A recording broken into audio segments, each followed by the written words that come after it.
प्यारे बच्चों, अक्सर आपका प्रश्न रहता है कि जीवन परिचय कैसे लिखें। आपकी इस समस्या का समाधान हम लेकर के आए हैं। बहुत ही आसान तरीका आपको बताने वाले हैं कि जीवन परिचय किसी का भी हो आप कैसे लिखें। सबसे पहले 4-5 चीजें जो आपको कंठस्थ होनी चाहिए। एक तो जन्म की तारीख, दूसरे मृत्यु की तारीख, उसके जिसका आप जीवन परिचय लिख रहे हैं जन्म स्थान, उनके माता पिता,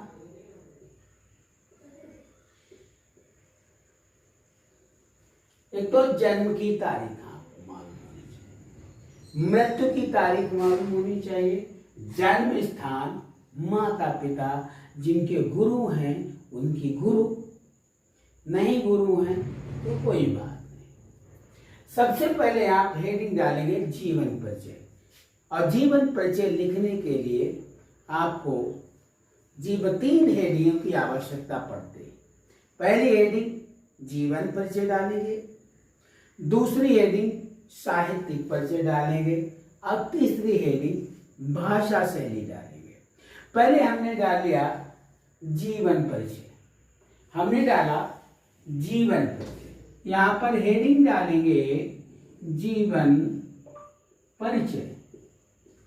और जिस किसी का भी आपको जीवन परिचय लिखना है तो वहीं से उनका नाम डाल करके, किसी व्यक्ति का हो, चाहे जयशंकर प्रसाद का हो, चाहे कबीर दास का हो, चाहे तुलसीदास का हो, चाहे सूरदास का हो, किसी का भी हो, का जन्म इतने सन में यहाँ हुआ था। उसके बाद में आप अपने आप बना करके काफी बातें लिख सकते हैं। इनका शैशव कठिनाई में बीता, इनकी प्रारंभिक शिक्षा अच्छी तरीके से हुई या सामान्य स्तर से हुई, इन्होंने अपने जीवन में तमाम परेशानियां झेली और तमाम परेशानियों के बाद इन्होंने ज्ञान अर्जित किया। उन्होंने इनकी मृत्यु इतने सन में हुई, सन या संवत जो भी आप डालें, बीच का मैटर बना के आप लिख सकते हैं। लेकिन ध्यान रहे ऊपर की लाइनें सबसे बेहतरीन होनी चाहिए। कोई भी जब भी आपका जीवन परिचय चेक करता है, जांचता है, तो ऊपर की लाइनों को बड़ा गंभीरता से देखता है। उसके बाद में जब जीवन परिचय के लास्ट स्टेज में आते हैं तब हम डालते हैं मृत्यु इतनी तारीख में या इतने सन में या इतने संवत में हुई। उसके बाद में दूसरी हेडिंग हम डाल देते हैं साहित्यिक परिचय।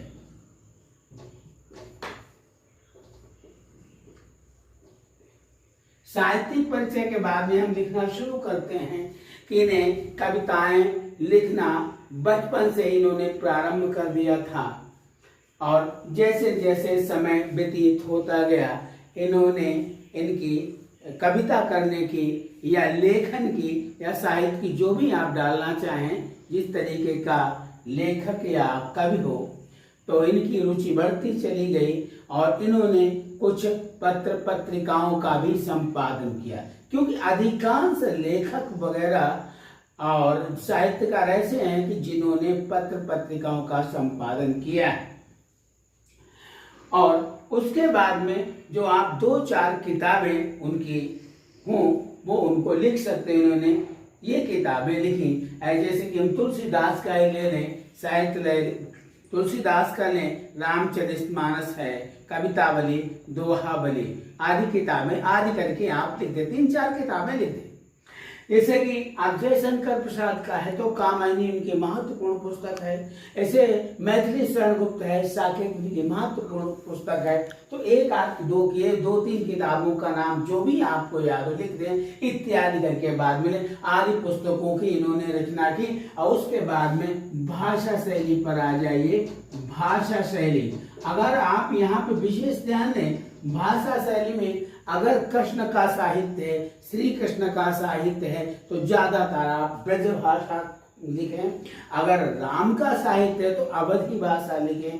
और बाकी है ज्यादातर जो किताबों में भाषा लिखी जा रही है, हम लोग बोलते हैं उस भाषा को हम खड़ी बोली कहते हैं, तो खड़ी बोली डालें। भाषा जो आप ब्रज भाषा या अवधी भाषा या खड़ी बोली इस तरीके की लिख सकते हैं। और उसके बाद में उसी में आप बढ़ा दीजिएगा कि भाषा में समास, अलंकार आदि का प्रयोग किया गया है। और इस तरीके से आप बड़े आसानी से जीवन परिचय लिख जाएंगे और आपके मार्क्स भी पूरे के पूरे रहेंगे। ये था सबसे आसान तरीका। एक दो बार आप प्रयास करके देखिएगा। उम्मीद है कि आप जीवन परिचय अच्छे से लिख पाएंगे। और हमें उम्मीद है कि आपको हमारी वीडियो पसंद आई होगी। और कमेंट बॉक्स में ये जरूर बताएं कि आपको हमारा वीडियो कैसा लगा, ताकि हमें आपसे ऊर्जा मिलती है जब आप बताते हो कि आपका वीडियो अच्छा लगा या खराब लगा, या यहाँ पर इसमें ये परिवर्तन करना है, उससे हमें ऊर्जा मिलती है और हम स्वयं को आपके अनुरूप प्रस्तुत कर सकें।